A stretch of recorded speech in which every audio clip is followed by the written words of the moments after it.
तो प्रणाम आप सभी को। मैं गोपाल जी उपाध्याय आप सभी को इस वीडियो में स्वागत और अभिनंदन करना चाहूँगा। और इसी स्वागत और अभिनंदन के साथ अपने कर्तव्य को पालन करते हुए एक नए वीडियो में हम फिर से आप लोगों का अभिनंदन और स्वागत वंदन करना चाहूँगा। आज भी हम लोग बहुत सुंदर सुंदर क्वेश्चन को देखने वाले हैं। जो हम सीरीज चालू किए हैं क्वेश्चनों का, पी ब्लॉक के क्वेश्चनों का, उन्हीं सीरीज को आगे बढ़ाते हुए हम इस वीडियो में भी आपको बहुत सारे क्वेश्चनों को हल करवाऊंगा और समझाऊंगा कि आप कैसे कैसे अपने पी ब्लॉक के सारे थ्योरी को कंप्लीट कर सकते हैं। ठीक है, तो आप लोग भी गौर से देखिएगा, कॉपी पेन ले लीजिए, क्वेश्चन लिख लीजिएगा, हम पूरा उत्तर बता दे रहे हैं, आप उसे नोट कर लीजिएगा और बेहतर ढंग से उसे अपना बना लीजिएगा। ठीक है ना, तो आगे बढ़ते हैं। इससे पहले आप कम से कम एक लाइक तो कीजिए और शेयर जरूर कीजिए, बस इतना जरूर कीजिए। ठीक है ना, हम आपके लिए बहुत कुछ कर रहे हैं, तो आपका भी कर्तव्य बन रहा है। शुरुआती में ही बोल दिया हमने कि एक लाइक जरूर कीजिए और एक शेयर भी जरूर कीजिए। ठीक है ना, आगे की ओर बढ़ते हैं, अपने कारवा को आगे बढ़ाते हैं और देखते हैं कि क्वेश्चन कैसा कैसा है। पहले क्वेश्चन की ओर हम लोग बढ़ेंगे। क्वेश्चन 1 है कि हाइड्रोजन में से किसकी इलेक्ट्रॉन बंधुता सर्वाधिक होता है। क्या बताना है? बताना है कि ग्रुप 17 में सबसे अधिक इलेक्ट्रॉन बंधुता किसकी होती। अब ये बात यहां पर आ गया इलेक्ट्रॉन बंधुता, इसका मतलब क्या होता है? तो हम बहुत पहले समझा चुके हैं। इलेक्ट्रॉन बंधुता मतलब क्या? इलेक्ट्रॉन से इलेक्ट्रॉन को, बंधु का मतलब क्या होता है? भाई। ठीक है ना, यानी कि इलेक्ट्रॉन को बंधु बनाने की कैपेसिटी। ठीक है ना, देखिए विद्युत ऋणात्मकता और इलेक्ट्रॉन बंधुता, इन दोनों टर्मों में अंतर है। दोनों वास्तव में इलेक्ट्रॉन से प्रेम ही, इलेक्ट्रॉन से स्नेह ही किसी स्पीशीज का है, लेकिन इलेक्ट्रॉन बंधुता अलग है जबकि विद्युत ऋणात्मकता अलग है। तो पूरे आधुनिक आवर्त सारणी में सबसे अधिक विद्युत ऋणात्मक तत्व फ्लोरीन होता है। ठीक है ना, और पूरे आधुनिक आवर्त सारणी में सबसे अधिक इलेक्ट्रॉन बंधुता क्लोरीन की होती है। तो हम लोगों से यही क्वेश्चन किया गया है कि हाइड्रोजन में से किसकी इलेक्ट्रॉन बंधुता सर्वाधिक होता है।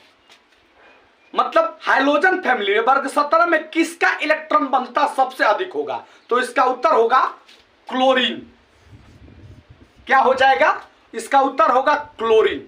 ठीक है ना, हाइड्रोजन में नहीं, ये क्वेश्चन पूछ सकता है कि पूरे आधुनिक आवर्त सारणी में सबसे अधिक इलेक्ट्रॉन बंधुता वाला तत्व तो कौन सा है? तो उसका भी उत्तर क्या होगा? क्लोरीन ही होगा। उम्मीद करते हैं समझे होंगे आप। ठीक है ना, अब यहां पर एक हम और क्वेश्चन बताना चाहेंगे कि वर्ग 17 के इलेक्ट्रॉन बंधुता के क्रम को लिखिए। ठीक है ना, तो देखिए फ्लोरीन होता है, क्लोरीन होता है, ब्रोमीन होता है, आयोडीन होता है। ठीक है ना, तो फ्लोरीन का इलेक्ट्रॉन बंधुता का मान, फ्लोरीन का इलेक्ट्रॉन बंधुता का मान क्लोरीन से छोटा होता है, कम होता है। तो इसको ऐसे लगाएंगे, जबकि क्लोरीन की इलेक्ट्रॉन बंधुता का मान ब्रोमीन से भी अधिक होता है, तो ऐसे लगाएंगे। और ब्रोमीन का इलेक्ट्रॉन बंधुता का मान आयोडीन से छोटा होता है। अब यहां पर एक बात होगा कि क्लोरीन की इलेक्ट्रॉन बंधुता का मान फ्लोरीन से अधिक होता है, क्यों? क्या लिखेंगे आप?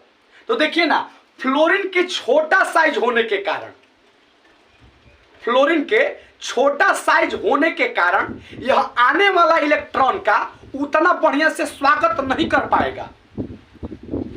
ठीक है, जिसके कारण यह कम एनर्जी रिलीज कर पाएगा। इसी कारण से क्लोरीन की इलेक्ट्रॉन बंधुता का मान फ्लोरीन की अपेक्षा ज्यादा होता है। उत्तर के तौर पर क्या लिखेंगे? यदि क्वेश्चन पूछा जाएगा कि क्लोरीन की इलेक्ट्रॉन बंधुता का मान, यानी कि क्लोरीन के Ea के मान फ्लोरीन से अधिक होता है, क्यों? क्या लिखेंगे उत्तर के तौर पर? तो उत्तर के तौर पर आप इतना ही लिखिएगा कि फ्लोरीन का छोटा साइज होने के कारण और इलेक्ट्रॉन के घनत्व ज्यादा होने के कारण, इलेक्ट्रॉन के डेंसिटी उसके पास ज्यादा होने के कारण, अब छोटे से साइज में इतने सारे इलेक्ट्रॉन होंगे, पहले से 9 इलेक्ट्रॉन है और एक इलेक्ट्रॉन बाहर से आ रहा है, कैसे रख पाएगा वो? नहीं रख पाएगा, वो नहीं स्वागत कर पाएगा, वो नहीं ले पाएगा वो। और जब नहीं इलेक्ट्रॉन ले पाएगा तो एनर्जी के तौर पर उसको कुछ दे नहीं सकता है, बाहर एनर्जी रिलीज नहीं कर सकता है। इसी के कारण से फ्लोरीन के इलेक्ट्रॉन बंधुता का मान क्लोरीन की अपेक्षा कम होता है। उम्मीद करते हैं कि आप समझे होंगे, ये माछी परेशान कर चुकी है हमको, ठीक है ना। आगे की ओर बढ़ते हैं। क्वेश्चन है अगला क्वेश्चन कि क्या फ्लोरीन धनात्मक ऑक्सीकरण संख्या दर्शा सकता है? नहीं, कभी भी नहीं। इसका उत्तर होगा, इस प्रश्न का उत्तर होगा नहीं। क्वेश्चन है कि क्या फ्लोरीन धनात्मक ऑक्सीडेशन नंबर शो कर सकता है? तो इसका उत्तर होगा नहीं। फ्लोरीन एक ऐसा स्पीसीज है, फ्लोरीन एक ऐसा तत्व है जो पूरे आधुनिक आवर्त सारणी में सबसे अधिक विद्युत ऋणात्मक है। मतलब कोई भी इसके सामने जुड़ेगा, कोई भी इसके सामने जुड़ेगा तो उसके सामने ये हमेशा अपने आप को माइनस चार्ज दिखाने का प्रयास करेगा, हमेशा। जबकि नाइट्रोजन तीसरा विद्युत ऋणात्मक तत्व है ना, उसके सामने फ्लोरीन आ जाएगा तो नाइट्रोजन धनात्मक बन जाएगा, और नाइट्रोजन से कम ऋणात्मक वाला आ जाएगा तो वहां पर नाइट्रोजन क्या हो जाएगा? धनात्मक बन जाएगा, ऋणात्मक बन जाएगा। कोई दिक्कत परेशानी? समझे होंगे आप लोग। क्वेश्चन है कि क्या फ्लोरीन धनात्मक ऑक्सीडेशन स्टेट शो कर सकता है? उत्तर होगा नहीं। अब इस पर 2 मिनट हम बात करना चाहेंगे आपसे। हम इसलिए नहीं दर्शा सकता है पॉजिटिव ऑक्सीडेशन नंबर, क्योंकि अब पूरे आधुनिक आवर्त सारणी में, पूरे मॉडर्न पीरियोडिक टेबल में सबसे अधिक विद्युत ऋणात्मक है।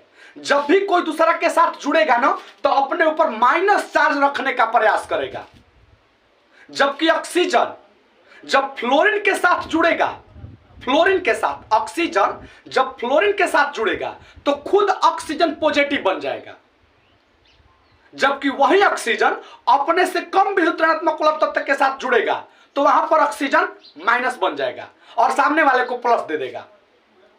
उसी प्रकार से नाइट्रोजन, जब नाइट्रोजन ऑक्सीजन और फ्लोरीन के साथ जुड़ेंगे तो नाइट्रोजन के पावर हो जाएगा प्लस चार्ज रखने का, और फ्लोरीन को और ऑक्सीजन का चार्ज हो ऑक्सीजन के पावर हो जाएगा ऋणात्मक रखने का। जबकि वही नाइट्रोजन अपने से कम विद्युत ऋणात्मक तत्व के साथ जुड़ेंगे तो वहां पर नाइट्रोजन ऋणात्मक बन जाएगा और सामने वाले को धनात्मक बनाने का प्रयास करेगा। तो पूरे आधुनिक आवर्त सारणी में एक ही ऐसा तत्व है जो अपना धनात्मक ऑक्सीडेशन स्टेट शो नहीं कर सकता है, केवल और केवल ऋणात्मक ऑक्सीडेशन स्टेट शो कर सकता है। उम्मीद करते हैं यह भी क्वेश्चन आप बढ़िया से क्लियर किए होंगे। इन सारे बातों को लिखिए अपने कॉपी पर। हमने जो अभी समझाया, हमने जो अभी बताया, हमने जो एग्जाम्पल भी बताया, वो सारे नोट कीजिए अपने अपने कॉपी पर, और तब देखिए अपने पी ब्लॉक के थ्योरी को, और तब देखिए अपने पी ब्लॉक के क्वेश्चनों को। नहीं बनेगा तो हमसे कहिएगा आप, ठीक है ना। आप अभी अपना काम करिए, अभी अपने कॉपी पर नोट करिए। आप लोग पहले क्वेश्चन समझ लीजिए, बेहतर ढंग से समझ लीजिए। जैसे ही वीडियो खत्म हो रहा है इन सारी बातों को फिर से एक दोबारा लिखिए, समझिए, पढ़िए, देखिए अपने पी ब्लॉक का कैसे कॉन्सेप्ट क्लियर कर रहे हैं और कैसे नहीं क्वेश्चन बन रहा है, ठीक है ना। अब यहां से इसी से संबंधित एक क्वेश्चन पूछा जाएगा, पूछ लिया जाएगा कि वर्ग 17 के तत्वों का सामान्य ऑक्सीकरण संख्या कौन कौन होती है। वर्ग 17 के तत्वों का सामान्य ऑक्सीडेशन स्टेट कौन कौन होता है? क्या लिखेंगे? बता चुके हैं आपको। -1, +1, +3, +5, +7, ठीक है। इससे संबंधित एक और क्वेश्चन पूछा जाएगा कि वर्ग 17 के अधिकतम ऑक्सीडेशन स्टेट कितना हो सकता है। वर्ग 17 के तत्वों का अधिकतम ऑक्सीडेशन स्टेट कितना हो सकता है बालक? किसी भी तत्व का अधिकतम ऑक्सीडेशन नंबर उसके ग्रुप संख्या के बराबर होता है, उसके ग्रुप नंबर के बराबर होता है। तो बालक हमारा वर्ग हाइड्रोजन जो है वर्ग 17 के तत्व है, इसके बाह्यतम कक्षा में 7 इलेक्ट्रॉन हो सकते हैं, इसीलिए इसके मैक्सिमम ऑक्सीडेशन स्टेट या मैक्सिमम ऑक्सीडेशन नंबर +7 होगा। उम्मीद करते हैं बेहतर ढंग से आप समझे होंगे। अगले क्वेश्चन की ओर बढ़ेंगे। कौन सा हाइड्रोजन हाइलाइट 290 के पर द्रव अवस्था में उपस्थित रहता है? बताना है। आज ही ये टॉपिक हम क्लास में पढ़ाए आप लोगों को। हाइड्रोजन हाइलाइड के बारे में, मीन्स हाइड्रोजन की वर्ग 17 की अभिक्रिया हाइड्रोजन के साथ। तो हमें यह बताना है कि कौन ऐसा हाइड्रोजन हाइलाइड है जो 290 के पर 290 केल्विन पर द्रव अवस्था में रहता है। कौन कौन हाइड्रोजन हाइलाइड होता है? एक तो HF होता है, HCl होता है, HBr होता है, HI होता है। Hydrogen fluoride, hydrogen chloride, hydrogen bromide, hydrogen iodide. इन्हीं चारों में से आपको बताना है कि ये चारों में से कौन 290 के पर लिक्विड है। मालिक बालक हमार जो हाइड्रोजन बॉन्ड बनाता है ना वही द्रव अवस्था में रहता है, ठीक है ना। जो H बॉन्ड फॉर्मेशन करेगा, जो H बॉन्ड का निर्माण करेगा वही लगभग द्रव अवस्था में रहता है।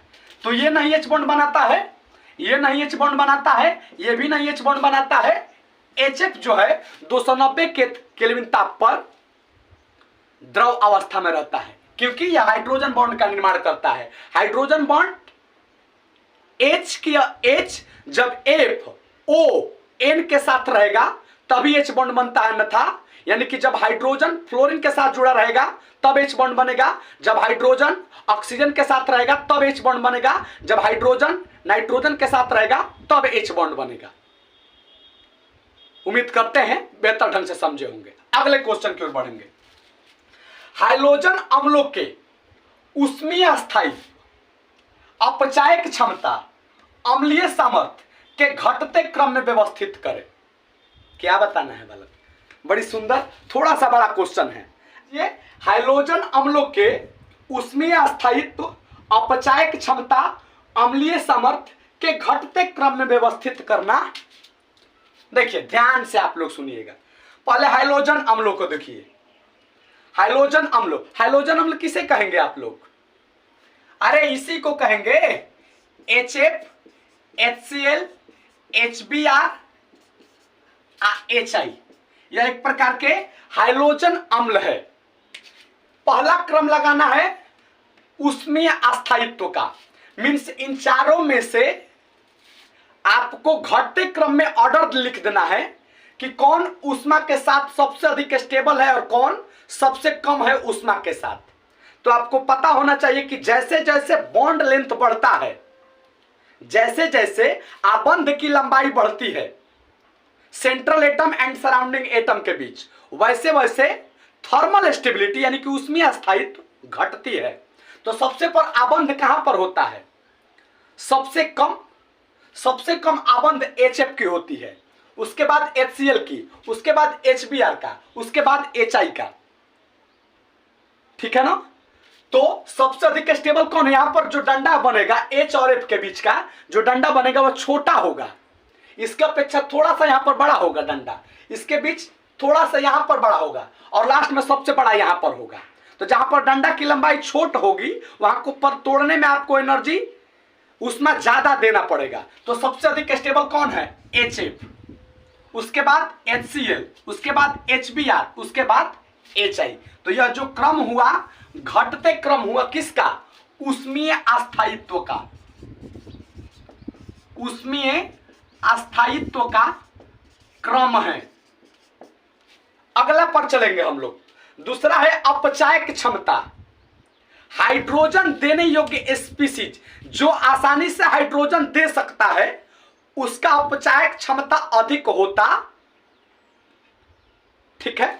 इन चारों में से बताइए आप ही लोग कौन आसानी से हाइड्रोजन दे सकता है? तो जहां पर डंडा की लंबाई ज्यादा होगी वहीं आसानी से आपको H दे सकता है। जहां पर डंडा की लंबाई अधिक होगी वहीं से आपको आसानी से H मिल सकता है।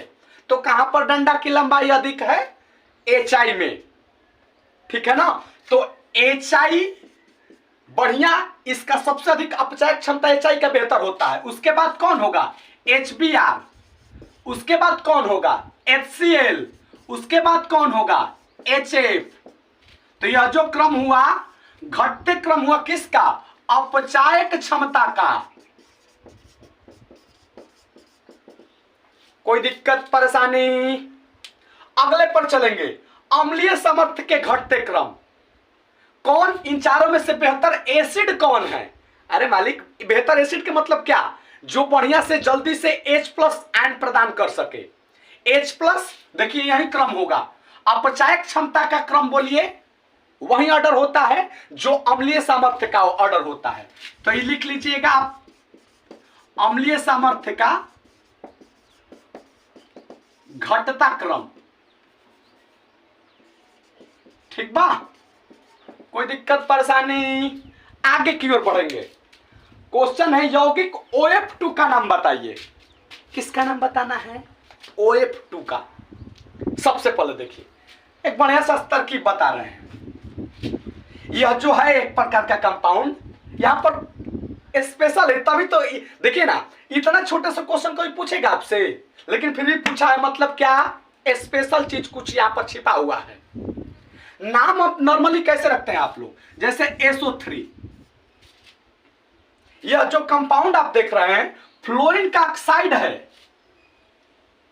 फ्लोरीन का ऑक्साइड है, तो अंत में ऑक्साइड आएगा, लेकिन नहीं, यहां पर नहीं हो सकता है ऐसा। जैसे N2O5 क्या बोलेंगे? नाइट्रोजन का ऑक्साइड है, तो का नाम क्या होगा? Die nitrogen pentoxide. कार्बन का oxide CO2, carbon dioxide, sodium oxide Na2। देखिए ना, जिस धातु या धातु का ऑक्साइड हो रहा है, अंत में क्या बोल रहे हैं हम? ऑक्साइड बोल रहे हैं। लेकिन यह जो कंपाउंड है फ्लोरीन का ऑक्साइड है, लेकिन नाम में ऑक्साइड हम लोग नहीं लाएंगे। क्यों? जरा समझिए आप लोग। SO3 का नाम क्या होगा? सल्फर ट्राइऑक्साइड नाम होता है ना।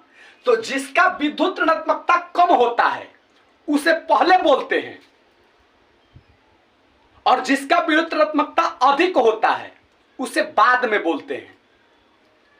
सल्फर ट्राइऑक्साइड नाम है इसका। NaCl के देख चेक कीजिए आप लोग, जिसका विद्युत ऋणात्मकता कम होगा उसका नाम पहले लिखते हैं हम लोग। तो सोडियम पहले लिखा जाता है और क्लोराइड बाद में लिखा जाता है। तो यहां पर किसका विद्युत ऋणात्मकता सबसे कम है इन दोनों में? तो ऑक्सीजन का। तो नाम लिखेंगे क्या? ऑक्सीजन। 2 बार है तो डाई, और F के लिए कंबाइंडेड स्टेट में है F, तो IDE लास्ट में जोड़ेंगे। तो oxygen difluoride, oxygen difluoride. उम्मीद करते हैं आप किसी भी कंपाउंड का नाम आसानी से लिख सकते हैं। नाम लिखते समय बस ध्यान में रखना चाहिए कि जिसकी विद्युत ऋणात्मकता कम होती है उसे पहले लिखते हैं, और बाद में जिसकी विद्युत ऋणात्मकता अधिक होती है उसे लिखते हैं, और अंत में IDE जोड़ते हैं। उम्मीद करते हैं आप बेहतर ढंग से समझे होंगे। मिलेंगे अगले क्लास में, तब तक आपका भी इंतजार रहेगा और हमारा भी इंतजार रहेगा। धन्यवाद, प्रणाम आप सभी।